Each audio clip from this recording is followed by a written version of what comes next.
All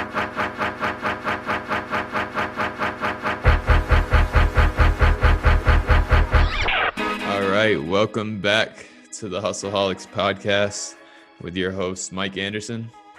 And Mike Poglese, your boy. Back in the building. Back in the Yes, building. sir. Today we Yes, have sir. a very special guest. We got my dude Quint Parsons. Quint is actually a part of Lifestyle Hacks, so really good insight in here. A lot of relationship building that we've had over the course of the past year. So, Quint, it's dope to have you, bro. Yeah, thanks, Mike and Mike. Glad to be on here and tell my story. Yeah, 100%, man. Yeah, so I'd say let's start it off with that. Let's dive right into it. Quint owns Fallen Tree Woodco. They do some really dope work. I've seen a lot of it. I got the sweatshirt. I rock it like every other day, so I'm supporting. But yeah, dude, tell us about how you got involved in woodwork in general, and then how Fallen Tree came about. For sure, man. So I guess right out of high school, I didn't really have a certain path that I was like going to pursue, and I bebopped from industry to industry. I tried landscaping, blew a lot of money, got some went to welding school. That didn't work out. And after a while, I didn't really know what to do, and I was like, all right, I'll go work for my old man. And he's like a master carpenter. My dad's been doing that for 35 years or so. And I worked with him for 2 or 3 years and just absorbed like everything I could, and slowly started to fall in love with the trade. And then from there, I kind of took what I learned from him and then my artistic background, and like it manifested in what I have, the Fallen Tree now, which is, for everyone listening, we infuse furniture with resin and make like art pieces and functional art that you can sit on in dining tables, like heirloom stuff. Yeah, no, and that shit's fire as hell, man. Like I obviously, we've been connected for I don't know, like over a year now. And just kind of like seeing like even your progress with that stuff has been crazy. Like some of the work that you've done, like those larger projects, like when you went down to Florida and did that big ass piece. It was like I don't know, I call it like a peninsula, but it's like an island piece, you know what I mean? But yeah, no, the work is crazy. So let's talk about some of that. Like what is like the overall process with that? Because typically, like a lot of our listeners are probably in a digital space, but let's touch on like the overall like brick and mortar, like blue collar workspace, like how is that different than kind of our life and how you see what we do through Lifestyle Hacks Academy and all that other shit. Yeah, absolutely. So in terms of the process, since I'm like a littler guy, I do everything like in-house. Like a lot of guys, they'll outsource and buy their slabs and everything like that. But me, on the other hand, I kind of go out and salvage the fallen trees myself. I'll bring them out, bring them back, take them to the mill, get them slabbed out, and everything like that. And even down to the welding, a lot of other woodworking companies that are on the bigger side of thing, on the bigger scale, they outsource all the welding and all the table bases and everything like that. I try to do all that in-house. And it's just kind of like part of my story, coming all together and producing this one product that I can just like completely have my name on. And so yeah, if that answered your question a little bit. Yeah, for sure. And then so you're actually like on the hunt for fallen trees. So you're for real the Fallen Tree Woodco. Oh, dude, like it's like, I'm not gonna make a piece of furniture if the tree didn't fall down itself. Like if someone cut it down, I'm like, that's too bad, but I know there's another one in the forest. I just gotta find it. Yeah, hell yeah. That's fucking awesome, cool, dude. Shit. Yeah. It's funny because like, like I said, a lot of a lot of the shit that we deal with is on the digital side. Like I had a taste of like kind of having to front money for your work last year when I had the bike rental company. But like how is that, on your end? Do you typically like look for clients before you go do this work, or are you creating stuff, fronting money to create stuff and then trying to sell it? How is that? Right. So like as right now, what I'll do is like on the bigger pieces, it's basically like commission based. So like someone will hit me up and have this big project just because like you were saying, like it's a hell of a chunk to just front to build one of these tables. But then on the other hand, like I'll do a coffee table, you know, I'll like run like a whole batch of charcuterie and just have those like on stock. And like, because the charcuterie boards for everyone listening is like a little serving tray. And those things sell like hotcakes, especially in the holiday season. So basically, like most of the bigger projects are commission based. Gotcha. Cool. Yeah, no, that's interesting because I mean, like obviously like that's kind of our field too. It's more commission based, right? But um as far as like the brick and mortar stuff, just kind of like fronting things and hope it sells, like I don't know, that's a whole different Yeah. green area.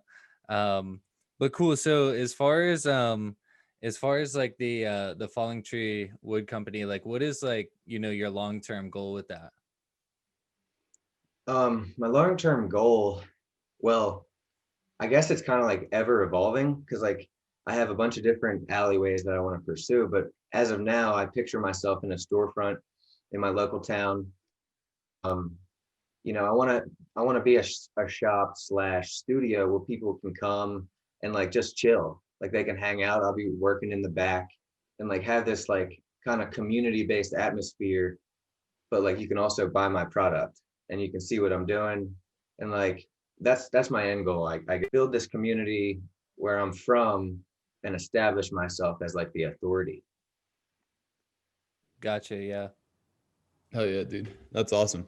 So what would you say, like, what were some of because would you say 2020 was your biggest year of growth in terms of both yourself and the business? Yeah, absolutely. So Absolutely. what would you say were like the key things that you changed within you that ultimately led to the growth of your business? Yeah, that's funny you asked me that because I was actually just thinking about this today because I was reflecting on what was like some of the biggest changes of 2020. And really, it was me realizing the only person holding me back is myself. Like I'm huge on getting in my own way with like little shit. And I realized that like probably a couple months ago, like when I started this self-development journey and joined up with you guys in the Lifestyle Hack Academy, like I just stopped getting in my own way and, making it, breaking it down into simpler steps.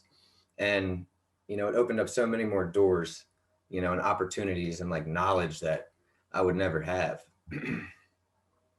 100%. No, I feel you. I feel like that's one of the biggest jumps is like understanding that a lot of the outside shit isn't what holds us back, even though we want to place a lot of blame on the outside shit, like, or I would say like 99% of people want to place blame on that outside shit, and that's something that's like a really important transition for any entrepreneur, like whether you're in brick and mortar or digital or anything, because it's understanding that that your actions and your decisions have an effect on the growth of your business, and that's a huge like thing to take ownership of. So it's been dope to see you really take ownership of that and run with it. But attached to that question would be like at what point did you kind of make that change and that realization to the point where you were like, all right, this and kind of a two-part question. So at what point did you see that change and like understand that it was an important one to make? And then attached to that is like, what's the day-to-day shit that you do to ensure that you're not getting in your own way? Yeah, for sure. I think so the main thing that made me realize that I'm getting in my own way, and it almost really isn't business related, but in my relationships were suffering a lot, due to what I was doing and how I was getting in my own way. And that was the turning point for that. My relationships were suffering to a point where I was like, dude, I gotta change. Like, yeah, I gotta start doing stuff different. Like I've been doing this for fucking 24 years, or excuse my language, for like 25 years or No, so. you're good. So I decided to do something different. And that's why I decided, that's what flipped me there. And in terms of the second part, Mike, what'd you say for the second half of that question? Like pretty Yeah, much so like what is your daily routine? Like Yeah. what So is my the daily what are the routine. things that you like what are the things that you do that keep you from getting in your own way? For sure. And one thing that I get in my way about is negativity. So with my morning routine, I got that early wake up call, 4 o'clock, I'm getting up. And I think Wes Watson talked about this, about buying himself like positive time. And like, that's huge for me. So I go to the gym right after I wake up, I wake up at 4, go down, journal, then I hit the gym, and then I'm coming home and lunging 400 meters. And it's basically like a 3 hour period in the window. I mean, in the morning, where it's crucial for me, that like makes or breaks me almost, like, and like sets me up for the rest of my day. So when I get this morning routine done, it's almost like, the day's won. You did already, your whole list already. It's a lot easier for me that way. Yeah, I love that shit. The early wake Yeah. up, all of it, like it's crazy like how much better I function, just under that strict, discipline routine, how much more fulfilled I feel. But yeah, no, it's crazy because like let's talk about that whole like process, because like Yeah. we got connected. I think it was because Steph, right, from her living, in Maryland. And then, Yeah. so let's talk about that. Like, what was it before you, like, I don't want to say it was me, but was it before you got connected with me, or after, that you were just like, all right, like I can do this, Yeah, I think so. I had a hometown friend that was like kind of into weightlifting, and it was like I'd go to like the 24-hour fitness with him. I went like twice, but then I saw you like through Steph's page or something, and was like, this dude's shredded. Like, I fucked with your vibe, like follows you. You were out on the beach lunging. So like basically, dude, like you were like the sole purpose I started to lunge for sure. And I hit you up and we're like, yo, you got any ab workouts? Because your abs were crazy. And you were like, I follow Corey G. And then from there, it kind of just manifested. I fuck with Corey G a lot. He's a cool dude. And I just went down with it. Yeah, that's hilarious, man. Because I think I remember like you messaged me, one time, and I was like, oh no shit, like my girlfriend's from Kent Island, and you were like, yeah, dude, like I know her, and I was like, oh shit, damn, that's crazy. But yeah, Yeah. no, it's just funny, like what the internet does, like tying it all back into the digital world, like you're a brick and mortar, like kind of like based business, I guess you're, technically a digital based business too, but at the same time it's more like hands-on in person type shit. But it's funny like how you've kind of transitioned into like this digital space, and the relationships, like how all that shit's carried, to even Absolutely. like Corey G and all that shit, without diving into too much detail, Yeah. but yeah, no, it's just crazy, like, to see all that shit on my side. Because like, to be honest, you've been the like, honestly, like the first person to come through, like I guess more so on like the morning routine side, and like actually fucking execute and not miss, you know what I mean? And like it's crazy to witness like the benefits of operating like that, on an outside standpoint when it's not yourself. Yeah, yeah. I just think that morning routine for me is just so critical. I'm to a point now where it's like I'm just not gonna miss it. Like I can't wait to wake up and just go through it again. It's just like engraved now in my brain. Yeah, it's funny. It's funny that you said that, because that's how I was last night. I was like, fuck yeah, it's Monday, the gym's open tomorrow. Because here on Sundays, the gym's not open. So I got to do an at-home workout, but Yeah. it's just kind of funny. It's gotten to be the same way. And Mike, like we've seen it with numerous people, inside and outside of the community, like when they just focus in on a routine, man, just like their lifestyle is just like completely different. The way they operate is totally different. But yeah, no, overall, man, it's been really cool to see everything happen, on the outside. But I got another question for you. If there's one thing that you could tell your 18-year-old self, what would it be? Oh, damn, that's a good question. There's one thing I could tell my 18-year-old self, it would be for sure, I think it would be start reading like books, because that's one thing I did, like just started reading this year, man. I never opened up a book like up until now. And just from that, I've found so much value, like spiritually, knowledge that I never would have gained. And that's one thing I'm steady trying to get farther into is reading, but I definitely would have told myself to pick up that book rather than look at your phone. Yeah, dude, 100%. No, I agree with that. I think that's something that I look back on a lot too, because I, same as you, like what you're mentioning, I don't think I even read a fucking full book from like cover to cover until this year. Like until not Dude, this year, but legit. like end Yeah. of 2019 was probably when I started reading. And like I don't think I ever read an end-to-end book. And I've probably shit. I mean in 2020 I probably read like 20 plus books, like Yeah. from front to back without missing like a fucking word, you know. And like I was the type of dude like skim through the page and flip the page, skim through the page, flip the page, you know. But yeah, Oh yeah. I think that's super important to like to understand, because reading is a whole different type of learning that I think people really overlook, because it requires a shit ton of focus, right? Like a lot of you know, a lot of things have shifted digital with digital courses and whatnot, but the big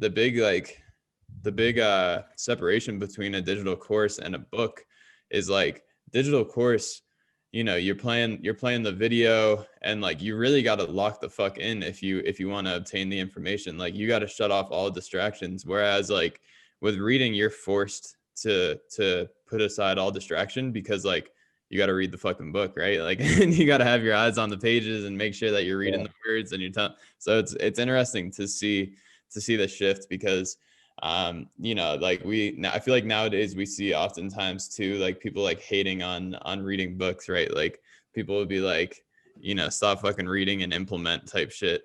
But it's like, Mhm. Right. what the fuck is there to implement if you don't read, right? Like you need the knowledge in order to turn around and implement. So yeah, dude, I like that answer a lot. But kind of like a question that's off topic to that question, but I think we touched on it a little bit earlier, about how you're like kind of like a brick and mortar in a sense where you're doing the hand work, but like from what I've seen, it looks like a lot of your customers have come from digital, right? So like how important do you think social media has been to the growth of your business in 2020? Yeah, I think it's been substantial. And 2020 in general has kind of forced me to take action digitally. Like this is stuff that I never really thought about in the past, like pushing my page and like even worrying about my Instagram page. And over 2020, like majority of my clients were from, you know, out of state, or, you know, they were like, I saw your Instagram page from my buddy. And it's had a huge effect on me gaining business and even making connections that eventually would evolve business that I never would have done, you know, in the past. Without a doubt, dude. Yeah, Yeah. I think it's super important to like touch on that, just because I think it's easy as like a brick and mortar business or somebody that's kind of somewhat stationary to like overlook that side of things, because ultimately like it's kind of hard to draw that line as to like you ultimately don't understand potential until you try it. You know what I mean? So like I think a lot of people, they're just like, I don't know, like, you know, people that buy wood charcuterie boards, like they're not on Instagram, you know, like people kind of have that like perception where they think about what they do and they just kind of like hate on it, or they think about like my customer's not there. Like we always talk about, Mike and I always talk about how like almost every phone call we got on when we were doing Instagram marketing, they would always say like, yeah, like my audience isn't on Instagram. That's why I'm not on it. It's like, dude, every fucking buddy's on Instagram. Like there's nobody that's Yeah. not on Instagram. You know what I mean? It's Like, like 3 Sure. billion people on this shit. You know, yeah. it's like, come on. Yeah, You you know? just got to figure out how to find them, you know? And that's been interesting, dude. It's been cool to see you as like a local business that is doing this hand-on custom work essentially, and able to still like generate sales online from people that you don't even fucking know, you know? Like online, Yeah. the internet's wild. Yeah, it has been, you know, there was definitely a learning curve at first in terms of like communicating and you know, other things like that. But overall, you know, it's just been a great experience. And I really think it's only going to go up. Like you know, like it's only just started for me. I think year 2020 was like the plateau, was like the launch, and then 2021, dude, we're gonna go off. Oh yeah, man. I mean that brings up a good point, like it's all about establishing like that momentum, and it to circle it back around to like the routine and shit, that's where it all starts, like it's just establishing that momentum every single day, just to carry yourself through and push yourself to execute, 1% better. But dude, like it's crazy because like you were talking about some of the things that have happened, and it's like a lot of people don't even experience like that type of growth within what you do, over like 5 to 10 years. And a lot of that shit was happening like once a month. You were like messaging in the group like, yo, this and this and this, and I'm like, damn, like that's awesome. but um Yeah. but yeah, no, I mean it's crazy to think because like, you know going back to it, 2020 was like a shit show for the country, a shit show for a lot of people. And digital businesses thrived, like me and Mike, we had a great year. But a lot of people in your situation, with like more hands-on, like blue collar style work, just like they suffered big time. So it's cool to see that you had the growth, coming through, that year. And it's, I mean, it's, what a coincidence, to tie it into, like establishing the routine and, just kind of getting Yeah, crystal clear on who the fuck you really are, But yeah, for but sure. yeah, Mike, you got anything else? Nah, man, I think that was dope. I think it was cool to have a different perspective, just like Mike and I said in the beginning, because a lot of the people we have on are digital businesses. I mean, even Sam, like Bashiri, like Yeah. he's like a digital business, even though he's technically a, like he built his business in the 90s, right? But yeah, dude, Yeah. it was super interesting to hear from somebody that has a different point of view. So Quentin, Yeah, appreciate no you one hopping on, man. Yeah, no, one more question before we cut it. So, just kind of going off of the what we were talking about, the digital business versus blue collar kind of work. What do you have for someone who's in that space, who's just working a normal job, a normal 9 to 5, like, whether it be just the person that's kind of stuck, like you were talking about, just kind of losing friends and, just sour relationships, just not really where they want to be at, like what do you have for someone like that that's in that position? Because I feel like with me, especially with my family, a lot of the, my cousins and shit, like they're all like carpenters and things like that, they're all my age, where they could really resonate with, our content within the Hustleaholics podcast. But at the same time, I think they stray away from it because it's more so like the digital side of things. It's like entrepreneurship, and in reality, you're proving that it goes both ways, So what do you have for someone that's kind of in that position? For sure, for sure. I think in terms of self-development, it starts with, taking a real hard look in the mirror and finding that breaking point and then making a change from there. And, if you're stuck in a blue collar, if you're in that blue collar field and you're listening to this and you're stuck in that 9 to 5 job and you don't really, like it or whatever, I think the biggest thing is to prioritize, what you want in life, whether it's quitting that job or making that job the best that you can make it. I think you have to prioritize what you really want and then go from there. And it's, starts with yourself and happiness within. Yeah, I love that. I think what people really got to realize is that it's a long-term game plan. Like I just witnessed it happen with my dad, man. I watched my dad come from straight dirt. He had me when he was like 18 years old. We lived in a trailer park for a couple of years, and like I remember living there and shit. He just built his dream home on his property, and nothing's changed other than, he continued to execute every single day, for 25 years or however old I am, Mhm. but yeah, man, super awesome to have you on. Before we cut it, where can everybody find you? Instagram, your podcast, what, let's link everybody up to your stuff. Yeah, so on Instagram, you can search the Fallen Tree Wood Co. and I'll pop up there. And then last week, I just launched my podcast. It's on Spotify, Google Podcast, I think a couple other platforms. It's called The Parsons Mentality.